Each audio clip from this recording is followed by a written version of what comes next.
In his chronicles, Phlegon reported, according to Origen, that now Phlegon, in the 13th or 14th book of his chronicles, not only ascribed to Jesus a knowledge of future events, but also testified that the results corresponded to his predictions. This amazing account affirms Jesus existed and was prophetically accurate. Also, in his chronicles, Phlegon said, as quoted by Origen, that Jesus, while alive, was of no assistance to himself, but that he arose after death and exhibited the marks of his punishment and showed how his hands had been pierced by nails. This remarkable passage confirms Jesus was a real living person who was crucified and rose from the grave. While Phlegon was not an eyewitness of these events, since he was not born until after Christ's ascension, his account is still quite significant, for it assures us this remained the belief of many people at the time of his relatively early writing.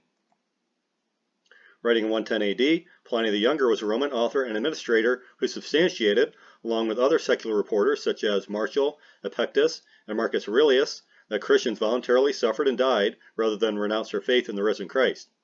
However, Pliny is perhaps best known for the following portion of his letter to the Roman Emperor Trajan, which describes the worship practices of early Christians.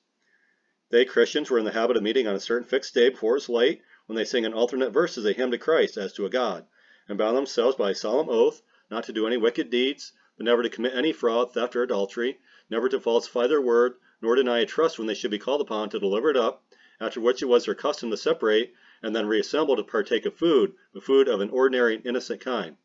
This letter affirms the fact Christ was a real historical person. As F. Bruce has rightly said, some writers may toy with the fancy of a Christ myth, but they do not do so based on the historical evidence. It is not historians who propagate the Christ myth theories. Otto Betts added, no serious scholar has ventured to postulate the non-historicity of Jesus. The Encyclopedia Britannica, in describing Jesus' life, death, and resurrection, observed, based largely upon these early enemy records, that these independent accounts prove in ancient times even the opponents of Christianity never doubted the historicity of Jesus, which was disputed for the first time and on inadequate grounds by several authors at the end of the 18th, during the 19th, and at the beginning of the 20th centuries. As Boltman the skeptic conceded, the doubt as to whether Jesus really existed is unfounded and not worth refutation. No sane person can doubt that Jesus stands as the founder behind the historical movement whose first distinct stage is represented by the oldest Palestinian community. Pliny also confirmed the first Christians who were Jews worshiped Christ as God.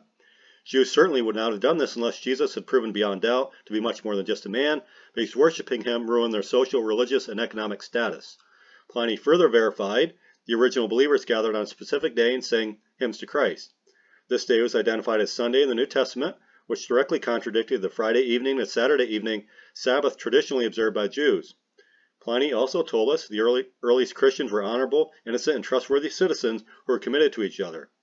Additionally, he was likely referring to the first communion services when he mentioned the partaking of food. Each of these details are perfectly and remarkably consistent with characteristics of the early church described in the New Testament. Due to the written witness of early non-Christians, many important details concerning Christ and character of the early church are simply undeniable. Those who remain skeptical in relation to these details are propelled not by logic, but rather by preconceived anti-supernatural bias. While Jesus' early opponents actually confirmed numerous New Testament facts, it is worth re-emphasizing the equally powerful truth that historical and textual record demonstrates his ancient enemies never attempted to refute his most astounding miracle, the resurrection, which they had strong motivation and every opportunity to do. If Christ had not risen from the tomb, then his enemies would have certainly denied it. Yet impressively, there are absolutely no written denials of the resurrection message which the apostles were proclaiming within Jerusalem and across the entire region. As E.H. Day said, the simple disproof, the effective challenging of the fact of the resurrection would have dealt a death blow to Christianity, and they had every opportunity of disproof if it were possible. One scholar who has completed a significant study concerning historicity of ancient texts noted, writers who were dealing with events of the recent past, eyewitnesses still being alive, seem generally to have tried to be as accurate as possible and to get the information from the eyewitnesses. They knew they could not get away with inventing freely stories of events and personalities of the recent past. We have seen that these historians, including Lucian, Dionysius, Polybius, Ephorus, Cicero, Josephus, and Tacitus, were quick to criticize their fellow writers if they gave inaccurate accounts. We would expect to find that some charges were brought against the New Testament writers if they had failed in this way. While the religious leaders certainly resisted the resurrection truth due to their jealousy Jesus' message was becoming more popular than their own, they never once openly denied it. They never attempted to refute the resurrection news, since virtually everyone living in Jerusalem knew about the events which had recently taken place. To reject such a well-known event would have exposed the religious leaders' deceptive nature, greatly diminishing their prominence and trustworthiness among the people. Instead of disproving the resurrection, which they could have easily done by simply displaying the dead body of Christ, they were relegated to persuading the citizens of Jerusalem and surrounding region that Jesus' disciples had stolen his body. We'll discover several reasons why the stolen body story can't be true within a future session. As Norman Geisler concluded, the fact that the consistent attitude of authorities toward the disciples was one of resistance, not refutation, is a strong indication of the reality of the resurrection of Christ.